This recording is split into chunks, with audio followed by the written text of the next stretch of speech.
Hi everyone, in this video I will show you that how you can check EA Sports FC25 server status. Guys, first open up your Chrome browser and just open up this website.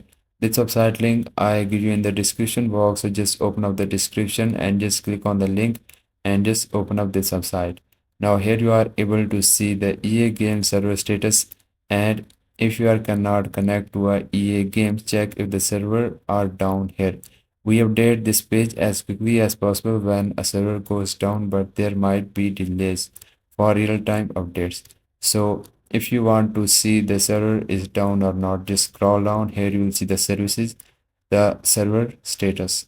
Now as you can see, the server status is ticked. It's mean there is no problem.